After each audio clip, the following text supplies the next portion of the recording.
Queridos irmãos da nossa Escola Bíblica Dominical, graça e paz seja sobre a sua vida, sobre a sua casa e sobre os seus. Amém? Deus te abençoe e eu quero te convidar a abrir comigo a sua Bíblia, capítulo 5 da carta do apóstolo Paulo aos Romanos. Capítulo 5. Queridos, vamos ler esse texto e nós vamos seguir do versículo 1 até o versículo 11, tá? Para mantermos o mesmo contexto, ainda falando sobre a justificação. Na aula anterior, nós falamos do capítulo 4 a respeito da justificação de Abraão, que Abraão foi justificado pela fé. Gênesis capítulo 15, versículo 6, onde a Escritura nos diz que Abraão creu, e isso lhe foi atribuído por justiça. Ou seja, Abraão é justificado, foi justificado pela fé. E o capítulo 4, o apóstolo Paulo nos incentiva a caminharmos nas mesmas pisadas do nosso pai Abraão, nosso pai da fé. Sejamos nós da circuncisão ou da incircuncisão. O que de fato vale para nós é a justificação, é a circuncisão do nosso coração. Queridos, terminamos o capítulo 4 com os versículos 24 e 25. De uma maneira linda, Paulo nos diz: mas também por nossa causa, minha e sua, a quem a justiça nos será atribuída a nós que cremos naquele que ressuscitou dos mortos, a Jesus, o nosso Senhor. Ele foi entregue à morte por causa das nossas transgressões, minha e sua, e ressuscitado para a nossa justificação.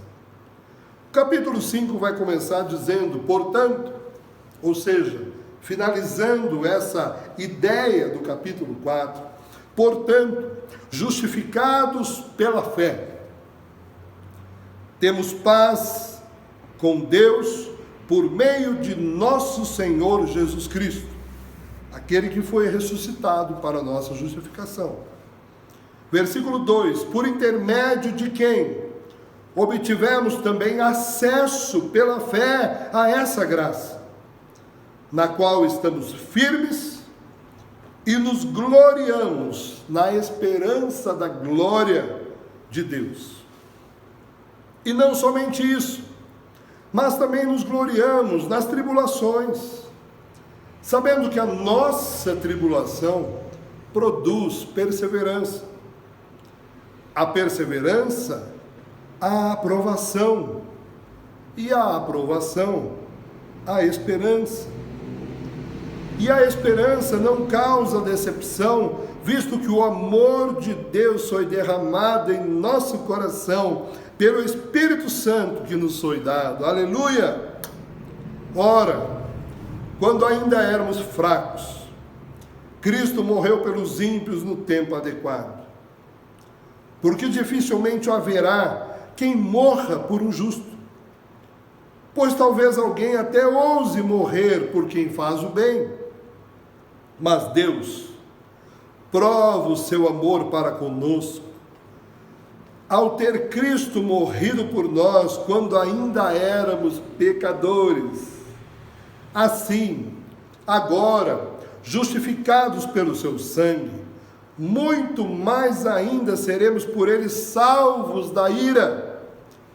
Porque se nós, quando éramos inimigos, fomos reconciliados com Deus pela morte do seu Filho, muito mais, estando já reconciliados, seremos salvos pela sua vida.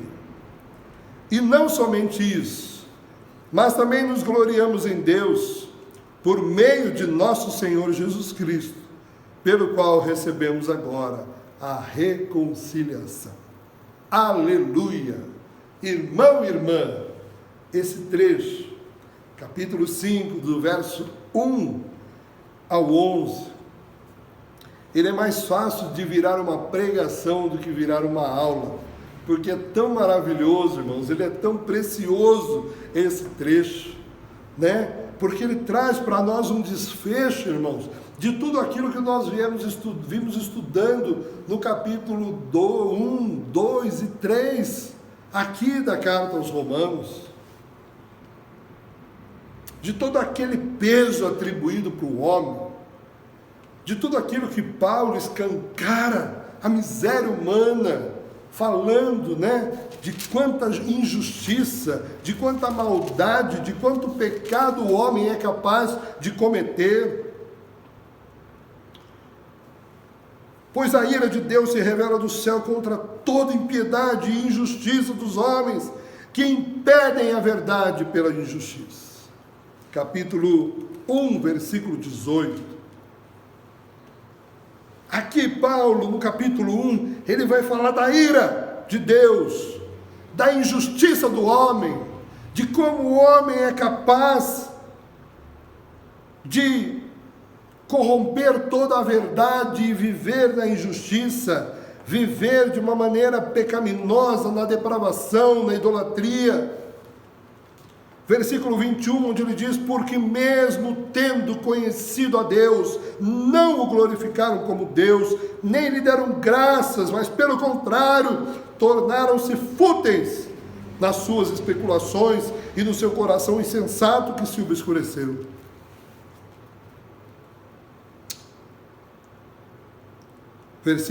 Capítulo 3, onde Paulo diz, finalizando toda essa carga de realidade que nós tomamos, porque entendemos as misérias do homem, como somos miseráveis. E o capítulo 3, no verso 23, Paulo, é como se ele tomasse tudo isso e dissesse: olha, tudo isso é para dizermos que todos pecaram e destituídos estão da glória de Deus. Capítulo 4 vai começar dizendo que Abraão foi justificado pela fé, não por obras, porque pelas suas obras ele nada teria. O salário daquele que trabalha não lhe é atribuído como favor, mas como dívida, ou seja, deixa de ser graça. E o que eu e você e Abraão vivemos na presença do Senhor, quando fomos justificados, é graça. Não é atribuição de nada que fizemos para conquistar isso, não. Paulo vai de uma maneira tão objetiva e tão perfeita aos Efésios, no capítulo 2, dizer: pela graça sois salvos, mediante a fé. É da mesma maneira com que ele começa o capítulo 5 dizendo: portanto, justificados mediante a fé.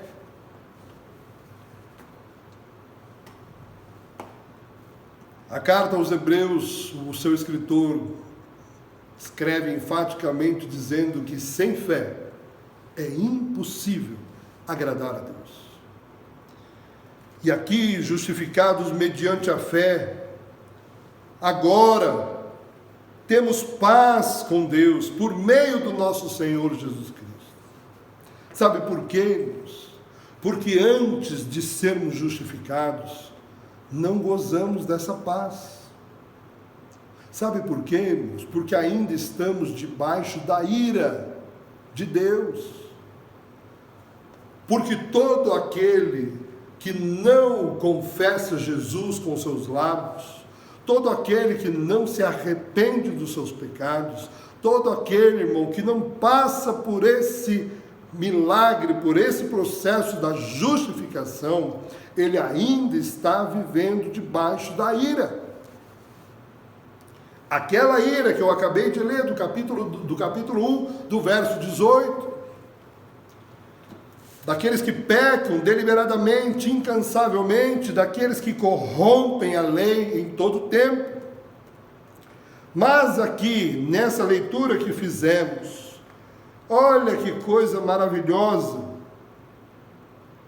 por intermédio de Jesus, de quem obtivemos também acesso pela fé a essa graça. Qual graça? A justificação, na qual estamos firmes e nos gloriamos na esperança da glória de Deus.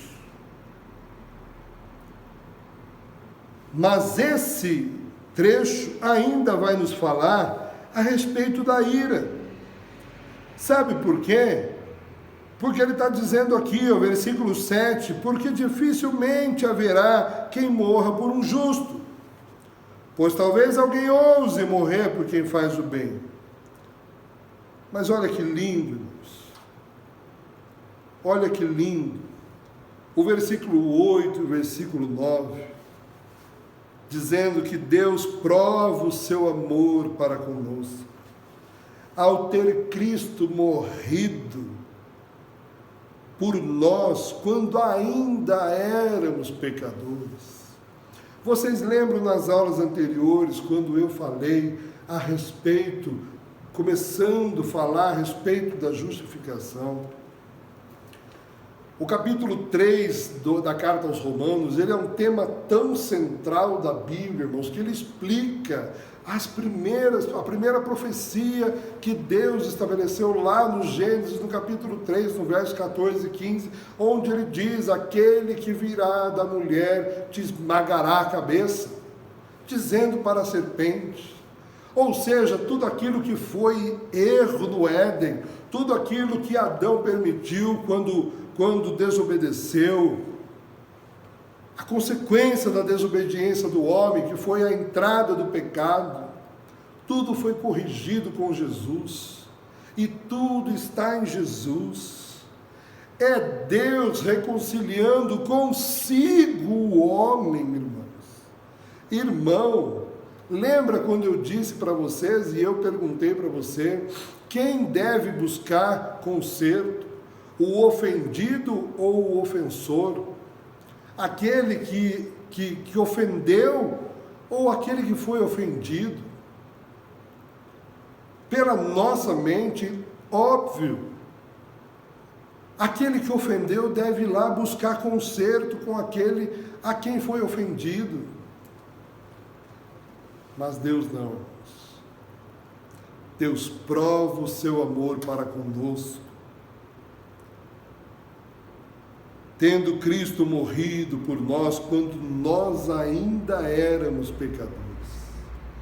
E o versículo 9, de maneira maravilhosa, Paulo diz assim: agora somos justificados pelo sangue, muito mais ainda seremos por ele salvos da ira. Que ira é essa, irmãos? É a ira do próprio Deus. É aquela ira que levou Jesus para a cruz. É a ira daquele que não salvou, não tirou o seu próprio filho da cruz.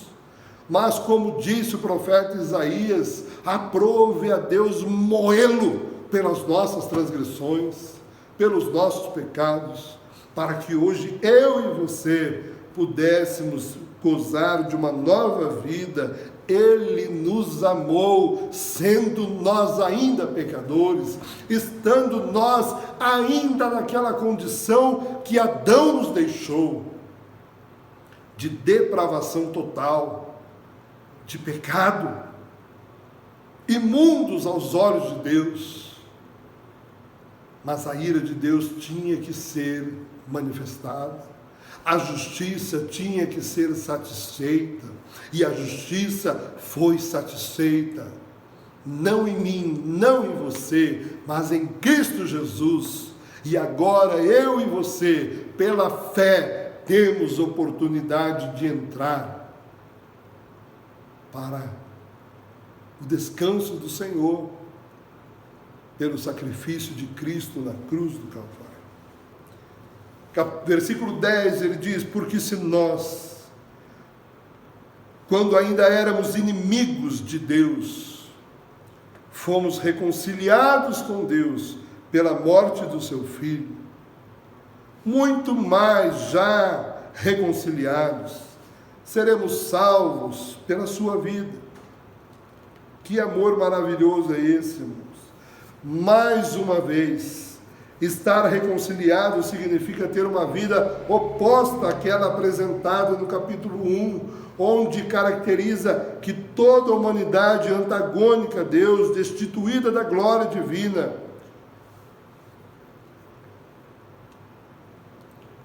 Nos gloriamos agora, irmãos, não em obras que realizamos, mas nos gloriamos em Cristo. Cristo, aquele que o versículo 24 do capítulo 4 nos diz, que foi ressuscitado dentre os mortos, entregue à morte por causa das nossas transgressões e ressuscitado para a nossa justificação. Que coisa linda, irmãos.